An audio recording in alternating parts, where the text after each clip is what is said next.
Good afternoon. Welcome to another podcast brought to you by traderscommunity.com from the heart of Texas, enjoying the heat, loving it. Couldn't ask for anything better. What a wonderful world we live in. Beautiful surf weather, golf, whatever you want. We got all that. So welcome all the punters, the dribblers, traders and investors. Little bit for everyone. We got the glorious Madavi here. And met a Johnny who's still spitting chips. He's been throwing darts on Elon Musk all day long for his whole selling 75% of Bitcoin. We thought that was a great move. So remember, this is not financial advice. It's just a couple of traders dribbling along about what they see, what they feel, what's going on, sharing our views and what we're doing, and off charts using NovaWave and all that good stuff. Thank you to all those that have shared your thoughts and bits of wisdom either on YouTube or Twitter with us. And thank you for Sierra Charts. We really enjoy the charts. We think they're the best, definitely the best value. They use all our stuff out there and just amazing what's on them. So they're the charts we share. No payment or anything involved. We just really like to share those that are good and provide. There's so much dribble out there, and that's kind of our purpose, isn't it, Madavi? To steer through that. And we have a special guest today, the glorious, great Alain, all the way from France. We'd bring him on, let him speak, but not many of us speak French, and if we do, it's not the kind you want to hear. Anyway, let's have a look. It's been a week. A lot of really good moves. A lot of them have been textbook, especially in the indexes and natural gas. So where are we? We're 96.43 on WTI. That's been flirting between 90 and 104. We're right in the middle of that. We'll go through that when we get to it. S&P 39.84. It did actually hit 4,000 today. The Russell 1830. All these are off a bit since Snap's earnings, which we'll talk about. Natgas is just under $8, $7.89. Nasdaq 12,526, and we have. Let me put that on a shorter term chart for you all. We have the VIX there, had a good sell-off but rallied also with the Nasdaq coming off. So 26. So we got a lot to talk about. We got Tesla earnings, which blew everyone away as far as expectations go. But bear in mind that was because they were lowered because Musk had been warning $2 billion losses in Shanghai and all that sort of stuff. So they had they beat on the EPS.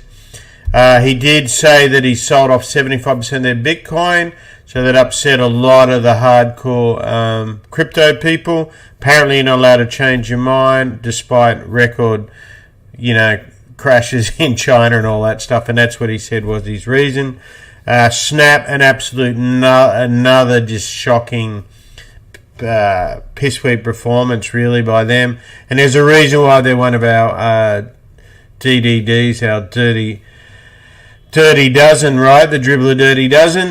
We had the ECB raise more than expected. They rose 50 basis points instead of 25 because of inflation, but that was not really that much of a surprise if you are off an FF desk or an bond desk, because Lagarde basically signaled it yesterday.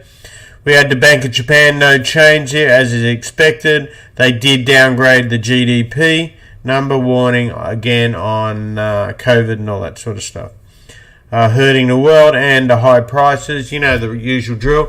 We had also interesting stuff from politically. Well, firstly, we had Joe Biden yesterday. Apparently there was a miscue or a tape, whether we know or not, saying he had cancer. Something about Delaware. And then today it came out that he had COVID. Speculation whether he caught that from his little meeting over in the Middle East off. No handshake, just handshake. Did the fist bump. So just remember that. Could catch COVID from a fist bump. Do not do it with. The joke was he got COVID. He didn't lose his head, so he got out of Saudi Arabia better than most. So we got that, and there's a question who else he's going to get, because the deputy president, she was in close contact with him, so I don't know if the test has come back, but so who's running the country? Perhaps the great stock speculator herself. Is she next in line, Madavi? Nancy Pelosi, balls long video. American and Indian No, I don't think she's any of that. I think she's just good old Nancy. I think you're getting mixed up with Senator Warren. Same age bracket, so I can see how that happened. But what I find fascinating with Nancy... Sorry, mate? When the vice president take over, is she sick? I think it's... No, well, the vice president's being tested, so if she's positive, yeah. I don't know how you can't... COVID didn't run from work. I mean, it's not that hard, is it? Yeah, so, I think Trump did it when he did. Right? Huh? They kept on showing him videos of him taking himself and working. I don't see the big deal. But it's good for a laugh. But here's what I find interesting while we're on Nancy. So Nancy always claims she's got this great family values, great family, loved her husband, they do everything. So her husband comes out, he's got $10 million worth of NVIDIA, the day ahead of the vote or whatever for the semiconductor thing. But all of a sudden, we don't talk about that. Oh, okay, good on you, mate. So that's what's going on in that world. So let's have a look at... we're going to talk what's going down right now, and that is Snap. Well, yeah, let's have a look at our favourite, one of our dribblers, as you know, and is Snap. So basically the DDDs... Unless something changes materially, we tend to trade them from the short side. They've been very rewarding for us. So DD, good old Snap. Yet, sorry?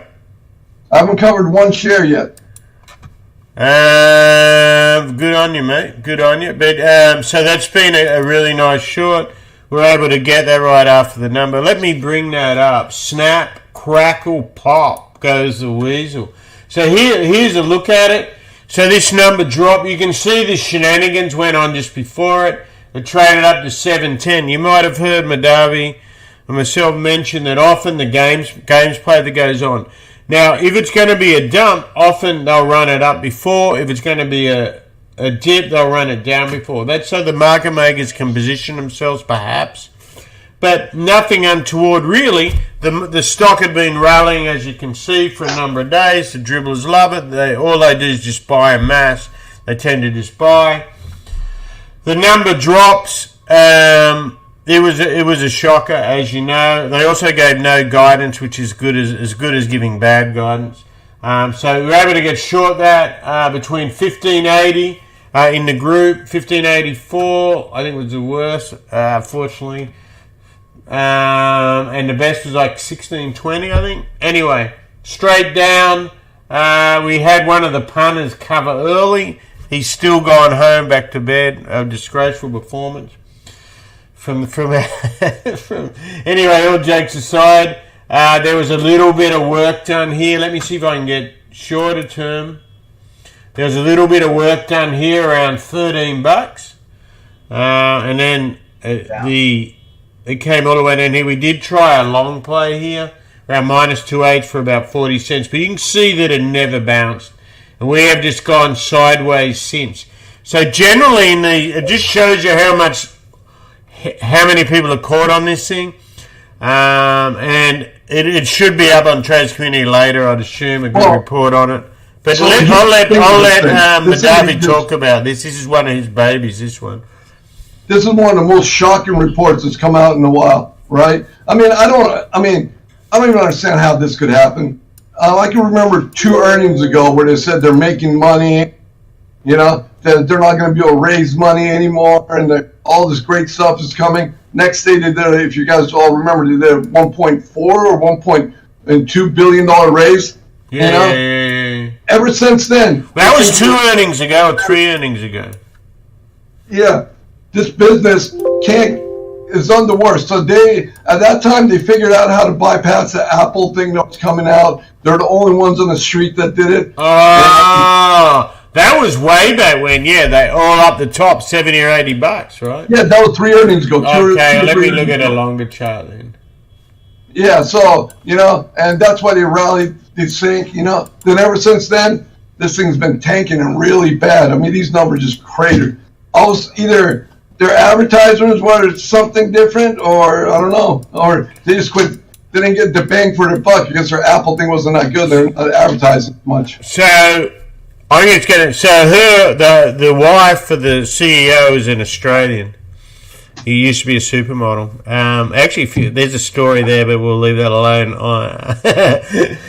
One of my footy mates. But anyway, so this is for her. In Australia, you got an expression. Tell them porkies, right? That means if you ever hear that from an Australian, it's pork pies, rides of lies. So that's what I got to say about this company, because as Madavi mentioned up the top here, there was a bunch of them. Apple said, you know what? We're sick of giving you free money, all that. So they changed their iOS security and the way they all their advertising, right? And you had to opt in, right? So I forget who were the first one warned, maybe Facebook, I can't remember. But anyway, this happens. Actually, that was before then. That might have, no, it's got to be here, right?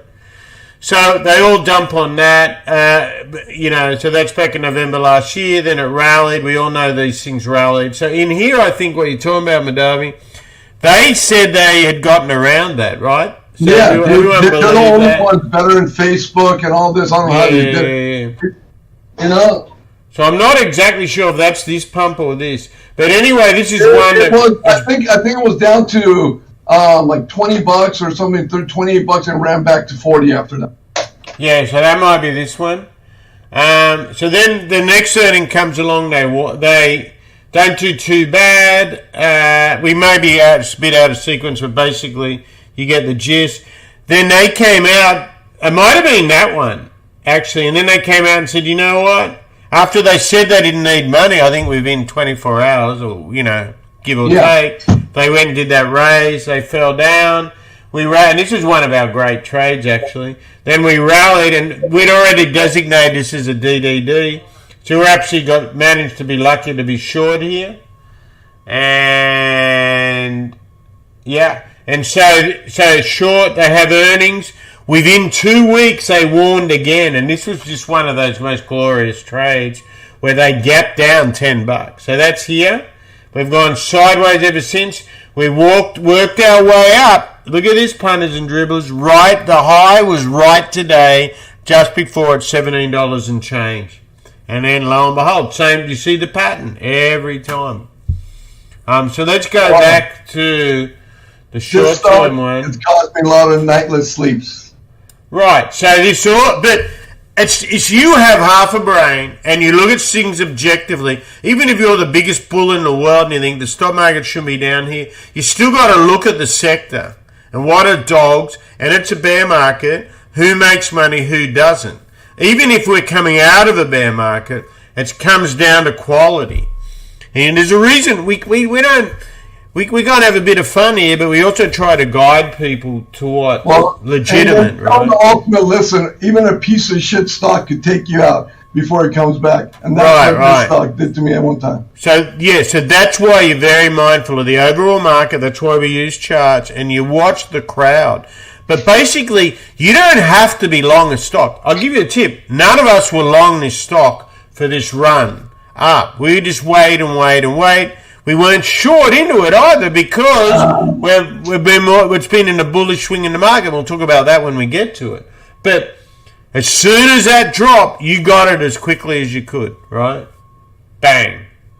Now so we're looking now at a 5 minute. You can see it's trying to do this little blue flag to go 1, 2, 3, but it can't even do that, right? So that's Snap. Now, the opposite we're going to look at now is Tesla. Tesla dropped last night, and a lot of us, it was really the way these guys, whether you like Musk or not, he knows how to play the crowd, right? We'll see how that goes in that court case of Twitter, but that's not what we're talking about. So if we look at Let's do a 30-minute chart on it, eh? You don't even Well, really see an hourly chart. Okay. So Tesla's been going up and down a lot with the Twitter. Is he going to sell shares? There was a China thing. Anyway, it comes into earnings. It's been rolling up. So basically, they've already thrown out the bad data, right? He said we're losing $2. We're going into recession. Drops out at the whole Twitter thing. The guys is that he says you haven't given me the data. They're saying we don't really care about that. You walked away with the thing, but we did give you the data. It's heading for court. That was expedited to October. He wants February. There's a lot of that going on. So that noise has created an us versus them. So people that didn't like Musk because he was just tall poppy syndrome, arrogance, whatever. He gets better girlfriends than them, I don't know. Then it became a political thing when he said he's not a lefty, he's a righty, all that sort of stuff, right? Anyway, push comes to shove. Bottom line is, he'd set it all up, however you want to put it, the market, that we're going to be bad. It comes out and beats, right? Better earnings, so it came up. Then we got this spike. Actually, let's go to a 5-minute Madavi, probably, right? So we can see what happened. So here's what happened yesterday. So it spikes up. Then it starts coming off. This is because they raise cash by selling their Bitcoin. So people are going, well, is it a cash problem? I kind of take the view it's sensible because who knows what's going on in China. He needs the money. If you're a full-on meta guy, and maybe we get Johnny to his thing, well, Bitcoin's always going to go up, blah, blah, blah. Bottom line is, they're saying he promised he would never sell it. Well, so that's like if situations never change, you shouldn't do it, and that explains to me why 85% of people lose money. They buy shit at the top, they follow Cathie Woods, etc., etc., and so use your own judgment. You're also talking a bloke that's had what? We won't talk about his dad, but that's a hell of a story you told me today, Madavi.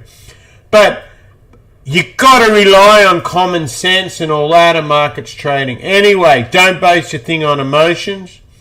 Look at the numbers. Bottom line is, there's shorts. There's people that love the bloke. They push it up. The market itself's been going up. Look at Apple. Remember how this game works. We talked about, I think, this last podcast. Apple warned, it dumps, that's then out. Yesterday, Google, same thing. Microsoft today, and you can see less and less input. These are all profitable companies.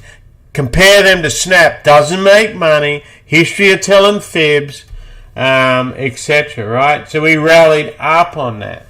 So you can see what that did. Technically, broke out of this pennant. You can see, so that's yesterday's spike, recovered it, created this pennant, and then popped, right? And that helped S&P go up. And if, do we need to look at any of these other stocks? Probably not here. Let's have a look at bonds real quick while we're here. So bonds are having a big influence. We had a really good 20-year auction yesterday. It was an A. The important thing to notice on that, if you go to your safe harbor and haven kind of argument, that showed out because all the indirects bought it. So from there, you saw bonds rally, right? This means up.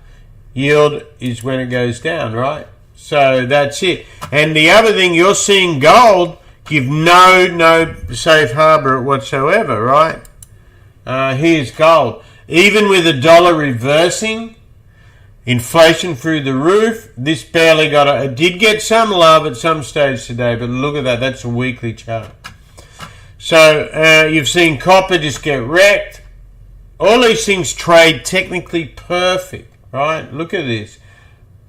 Right, you got your overbought, plus 6H, all the way to 4H. Remember how you work that out. It's the same as being plus 2H. You had a recalc, etc. Read up on all that stuff that's out there on the site or elsewhere.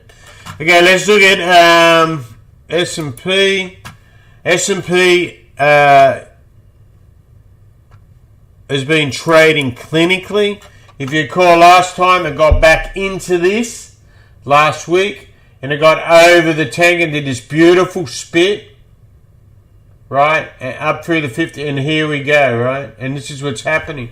We are in the cloud, so you look for these. It's been pretty singular, nothing really aggressive, and if you go to the weekly, you can see how that powered up through the tanking this week, and now we have the Cajun above us. You have all your levels. You work that down. We're doing this pretty quickly so we don't bore you. That's why, yes, sir. And then look at your grid. 3/8 over to plus 2/8. So we're testing this. This was a great short this morning, right? Over plus 2/8 over the Cajun, just short of 4,000. Actually, it was the end of the day. And you never know what's going to happen. Snap brings it down. And we see you've got all your support now becomes this. Your resistance is obviously here. You support the tank and your cloud belief on the hourly. Then you go back to your daily and weeklies for the major levels, right? So even though you may be buried, look, bottom line is everyone knows the state of the world right now. Okay, you all saw the U.S. president, how he was treated by the Saudi prince and all that. We see what's going on in England. They're trying to pick a leader tomorrow. You see the Italian one resign. So now you got an Italian election. You saw the ECB where they call what fragmentation they're calling it. You got the climate stuff going on and the politics trying to pin that around. So then you get back to us versus them. Just look at it black and white. You've got the China's imploding. You got tanks on the street over getting your own bloody bank money out. Look at what's really going on, right? But then you got good pockets of strength around certain things. So you got to be open-minded. You then got to look at the way they price options and VIX. Stop listening to blokes that have never been in size, jumping on FinTwit and shit. And I see them out with 50,000s. You see them on YouTube. Look at what's really going on. Keep it black and white. VIX has stayed steady, 25, 26. That means protection is expensive. So if it doesn't go down, people have to do stuff, right? Then you got up. So bear market rallies are called that for a reason, right? But you always got to keep option that perhaps it could be something, even if it's 20%. So you trade it around your levels, you use common sense, and something like Snap should not surprise you, right? Let's look at Nasdaq and bring old Madavi on and look at that too. We all got long. Breaks and the bigger picture breaks the weekly tank, and you know what that implies, right? And that's working with everything else. Before I bring you on, let me just look at. So the Russell, same thing, but see how the strongest, the most constructive there was the Spurs, but the most aggressive was the Nasdaq because that was the most heavily shorted. Shorted, by the way, doesn't just mean people are short. There may be people that want to buy it back, right? Or they're covering optionality, whatever it may be. And you don't know other people's positions by looking at... it's not what people think most of the time. If you're a good trader, you don't give up what you're doing unless you want people to know. So what does that mean, right? So always think of stuff like that.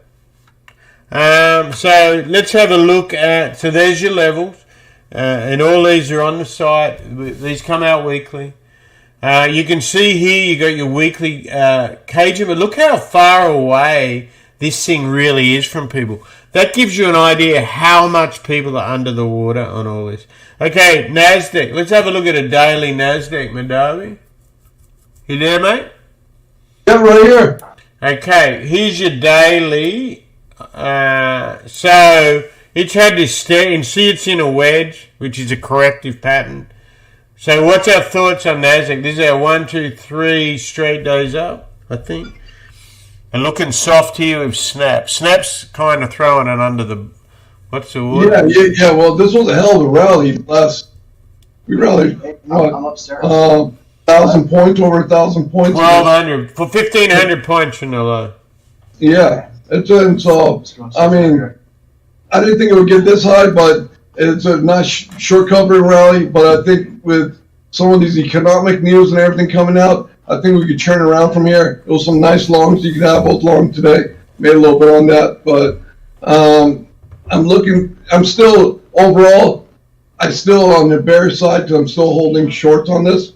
But I think we're getting closer to what do you call it? A short recovery top. I guess a capitulation on the top side, yeah, is what you're looking for. So we're right. Earnings season's just started, and so the tech stuff will deliver this. So Netflix beat. They were all excitable. Tesla's what helped it. Tesla helped it here because that's really different things. It's not really a car company anymore, right? Yeah, and then you've got Apple's already warned.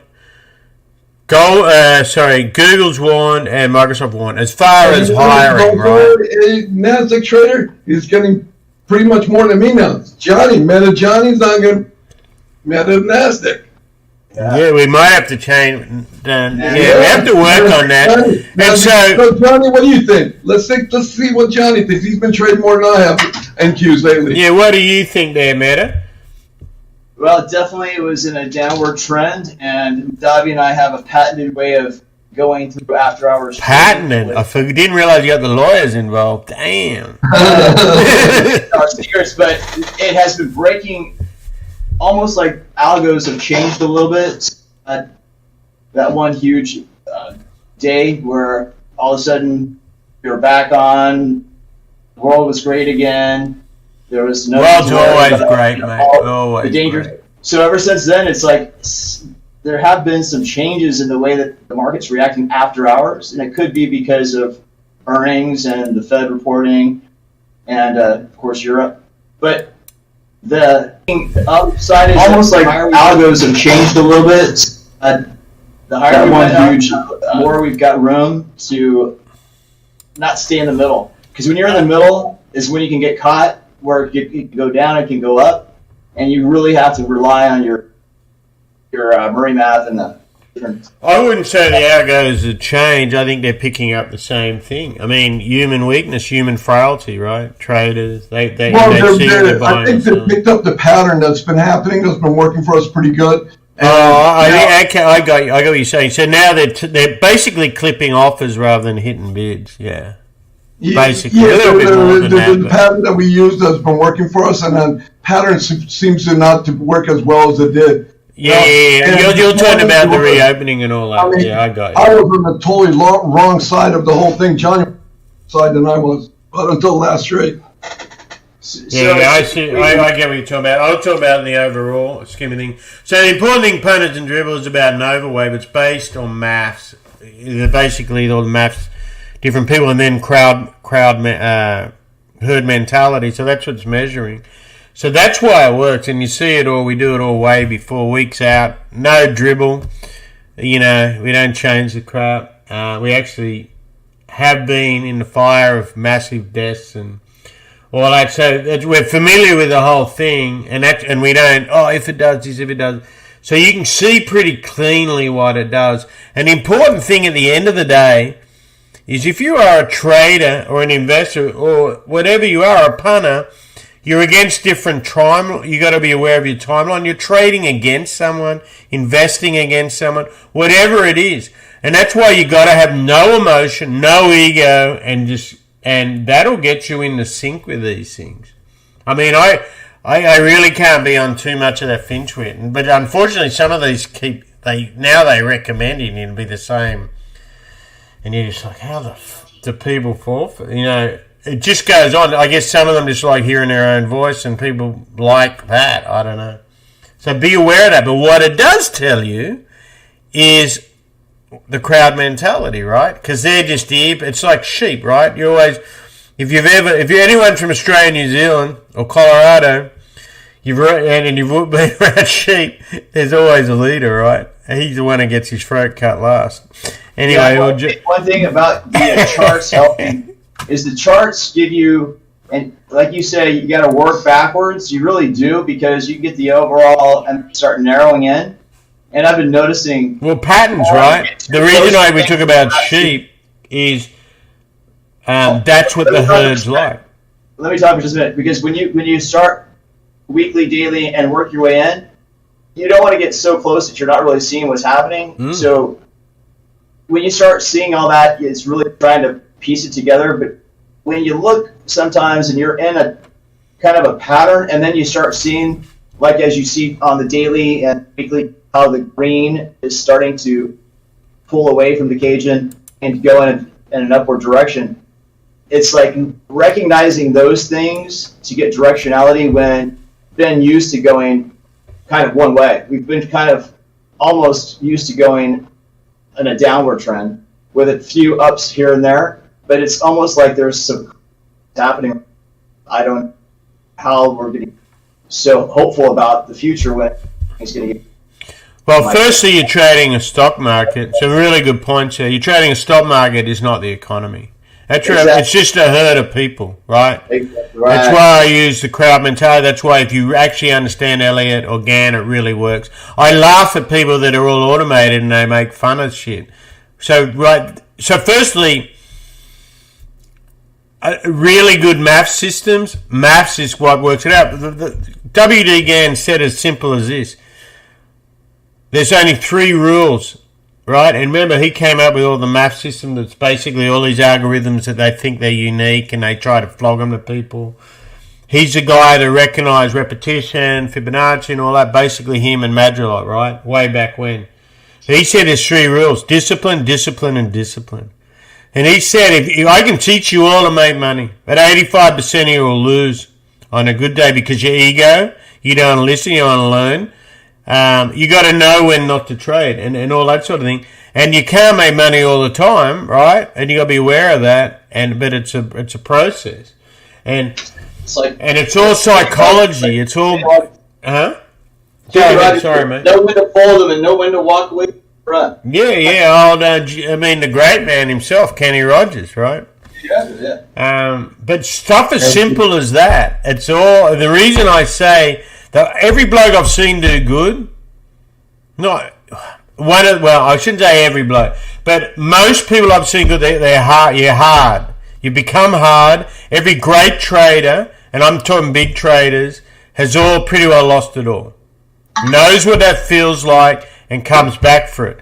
Crushes the God complex, crushes the gambler instinct. Aware of it, I don't mean you don't take risks. You just know when to stop, and you don't think you're bigger than the market. They're all important things.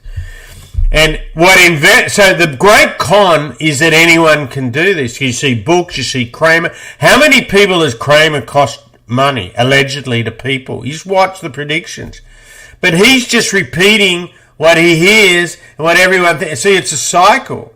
But people like that because then it feels good. If the bloke across the road loses money and I lose money, that's the market. That's it, right? It's passive trading. He's not teaching anybody how to trade. He's telling them, totally passive. He's telling this company's good. Go sit on it until for the next 20 years. And if it's wrong, it's always someone else's fault, right? That's what the dribblers are all like, right? The fin twitch and a trade becomes invest. So take umbrage to people calling themselves traders when they're not, right? Investors. And so a lot of these so-called, what happened to all of a sudden having a theory or strategy became calling a thesis? Because they wanted to make themselves sound better. A thesis is a doctor getting a doctorate, a lot more intelligence than these people using that. And I mean that in the nicest possible way, right? So that all works when anything you buy all goes up and makes you feel good. And then the reverse happens when if you sell everything, it goes down. It doesn't work like that. And you can have the sharpest brain and you're going to lose. We all get it wrong. For whatever, you get blindsided. That's why I stick away from strategies on dribblers other than just fast stuff, right, Madavi? We recognize stuff. We're in and out. We know we don't have an edge other than that, in that stuff. And Madavi's one of the best of that. That ain't my specialty. Yeah. Where you have an edge is my speed. Right. The advantage Madavi has is he was born with a horseshoe up his ass. Damn. So you go to what you know, right? He's got lady luck.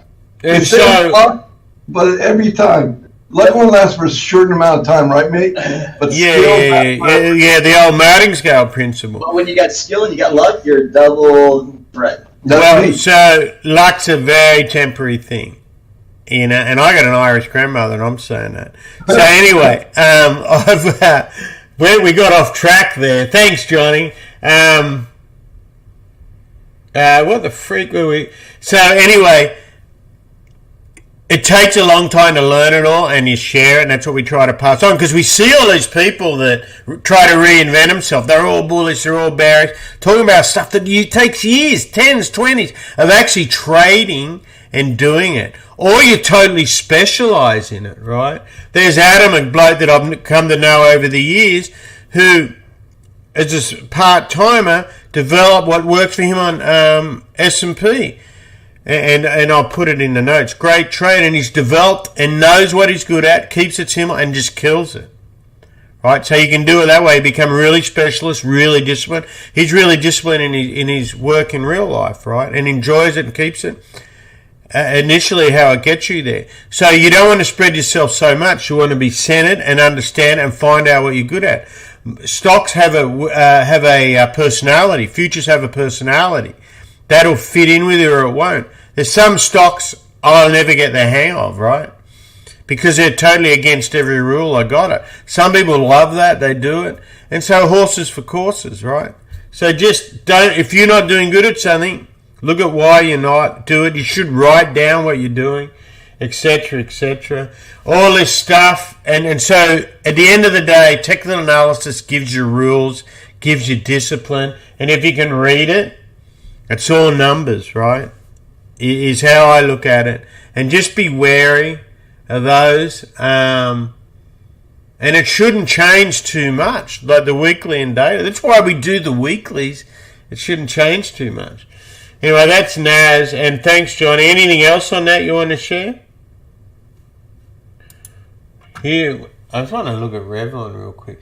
So he gives you an idea of fundamentals. He's a bankrupt company, Revlon, that we've played. We haven't played with it for a while. But look how it's still alive, and they're going through Chapter 11. So fundamentals, be wary of them, what you call fundamentals. Okay, let's get on to energy and gas. I think we've done stocks to death. So oil has been trading, as last time we looked, it peaked out here, 1, 2, 3. The question is this a C or a 3, basically. So keep it very tight to your grid. This is not for the faint-hearted, because anyone in the oil business will tell you that what's going on in the physical world is very different to the paper world. The paper world is the one that's reported in the papers, used by politicians and all this sort of thing. You know this is a big political thing. You also know the inflation numbers. We went through them last time. So anyway, here's daily. Look at this grid that's playing out. You saw it up at short at plus 2.8, failed, breakdown level, fell TRHC all the way down here, right? And to measure that move and use these fibs. All these is showing you that algorithms are working off something, right? These are big moves. These are $4 and $5 moves every night. A lot of it's to do. If you follow Brian Kelly's, he did something, and I probably retweeted it, but very much. Actually, might have been someone else, but her for sure has been talking about how low the open interest is becoming. In other words, less players playing. A lot of the bigger guys don't want to be in paper when it's so volatile and so margin intensive, and it's so different to what's actually going on. So keep that in mind. Expect more and more of these. On the weekly, you can see it even more specific. Look at this. We had 3 weeks of all red despite this range when we bounce off the 50. Right? So think what that's telling you, right? It's almost like they're trying to push it down. Oh, lo and behold, SPR. Look how much has come out there. What happens when that runs out? The thing is also, if you do get the demand destruction that's typical of this, then it gets really destructive for everything, right? Because what's it telling you as far as stock markets can go? Okay, natural gas. Natty, same. Look at the difference though. Someone keeps trying to tell me oil and gas are the same. They are not. Just look at this. weekly, 50 moving average. What did we do? Look at that. Look at that move, power. Now look at oil weekly. Same start, but it didn't have that power, right? That should tell you enough there before you even look at the fundamentals. Right? We exploded through everything.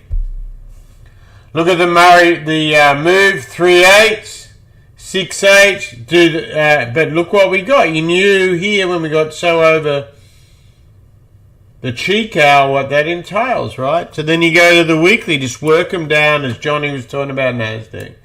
Look what daily ran into yesterday, the top of the cloud, and that twist, and also plus 1/8, right?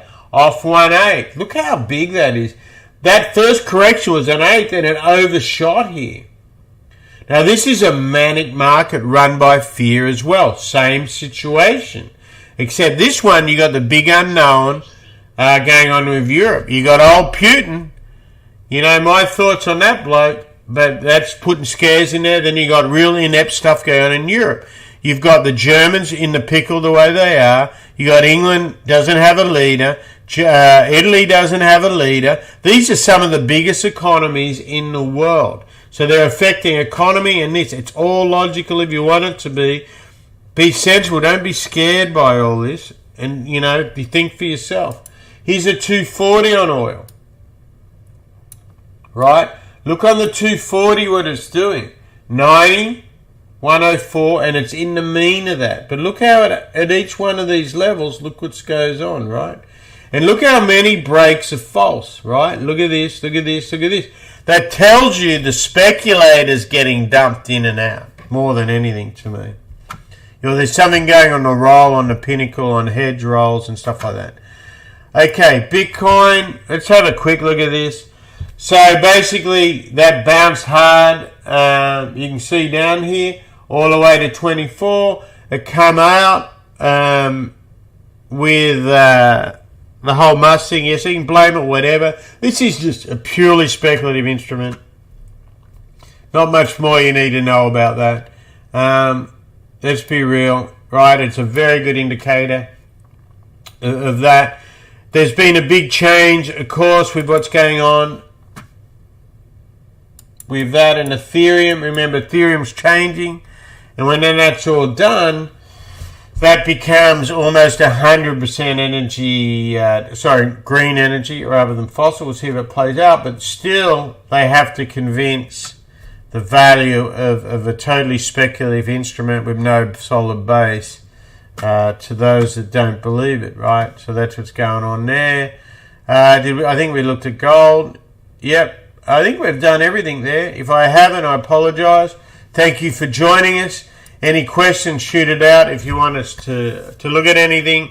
We covered Tesla, Snap, the major indexes, the major energies. Have a great weekend, everyone. If it's really hot, we're kind of joking about it. Be sensible, drink plenty of water, stay in shade where you can. Don't turn on the bloody TV. With all the craziness that's going on, us and them, just everything is distorted. Be very aware of what you're trading. Don't overtrade. The bond markets, you're getting your heads up from bonds, and Forex is well ahead of stuff. That's why we focus on that, the central banks. Doesn't mean central banks are next to hopeless, but they affect the curve, right? And they affect forwards in currencies. That's what you want to do, and that affects all this stuff, right? Okay, so anything else, Johnny or Madavi? I think they're stuck in the middle of some trades right now. So thank you for joining us. Remember, like us if you like it. You know, that really helps the algorithm. Make sure you're subscribing to get out. We'll try and do when it's not crazy busy. We will do random stuff and it'll hit you'll get the email or whatever you get from YouTube to say that we are live. Share your questions and thoughts. Follow us on Twitter, however you want to. Thanks for joining us. Good luck. Have a great weekend. Enjoy your family and friends. Bye now.